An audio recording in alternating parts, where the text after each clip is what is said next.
তো তিনি কে বলেন?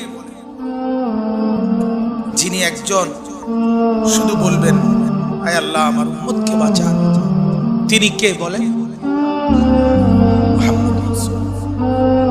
জীবন ভর যিনি ভাবলেন উম্মতকে নিয়ে, কবরে যাওয়ার দিনও ভাবলেন, কবর থেকে উঠবার দিনও ভাবলেন, হাশরের ময়দানও ভাবলেন, সেই তিনি পর্যন্ত আমার বলার উদ্দেশ্য ছিল কথাটা, সেই নবী পর্যন্ত এত ফিকির যার উম্মতের জন্য, তিনি পর্যন্ত নিজের কথা ভাবছেন।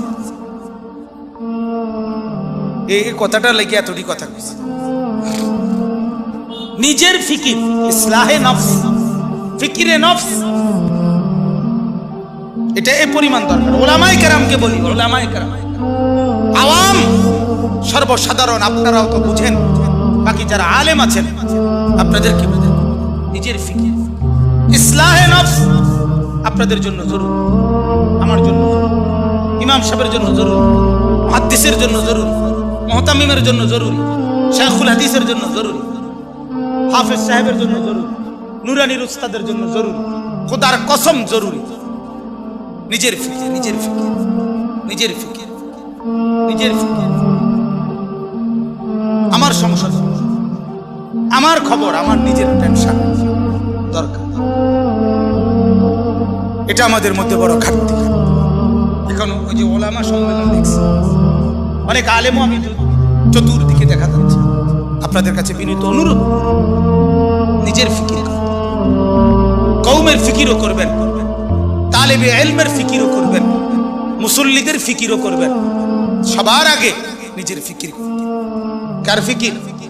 তো বলতেছি আল্লাহর নবী সাল্লাল্লাহু আলাইহি সাল্লাম 5 ওয়াক্ত নামাজের পরে প্রতিদিন তিনি দোয়া করতেন, আল্লাহুম্মা হাসিবনি হিসাবান ইয়াসীরা। এই যে হাসিবনি, এই যে নি ওয়াহিদ মুতাকাল্লিম, আল্লাহ আমি মুহাম্মদ বলতেছি, আপনি আমারে দুনিয়ায় অনেক ইজ্জত দিয়েছেন, আপনি আমারে আখিরাতে অনেক সম্মান দিবেন, আমি জানি কইছেন আমারে, কিন্তু আল্লাহ আমার এত কিছুর পরেও আমার ভয় হয়, আমার হাসরের মাঠের ভয় লাগে, আমি মুহাম্মদেরও ভয় লাগে। আল্লাহ অতএব আমার হিসাব হাসরের দিন আপনি সহজ করে দিন, আমার ডর লাগে। হাসিবনি। তাহলে নবী সাল্লাল্লাহু আলাইহি সাল্লাম নিজের ফিকির করছেন কিনা বলেন? নিজের ফিকির। তাহলে আমার সবচেয়ে বড় ফিকির হলো আমার মৃত্যু পরবর্তী ফিকির। দুনিয়া কোনো না কোনো ভাবে পার হয়ে যাবে, কাজ হলেও চিত হইলেও, হাসলেও কাঁদলেও, সুখে থাকলেও দুঃখে থাকলেও, রাত হলেও দিন হলেও, কোনো না কোনো এক সুরতে, কোনো না কোনো এক ভাবে ঘন্টা মিনিট সেকেন্ডগুলো পার হয়ে যাবে। কিন্তু মৃত্যু এসে আবার যখন আমার নতুন অধ্যায় শুরু করবে, আমার জীবনের নতুন পর্ব যখন শুরু করবে দোস্ত, সেটা আর শেষ হবে, শেষ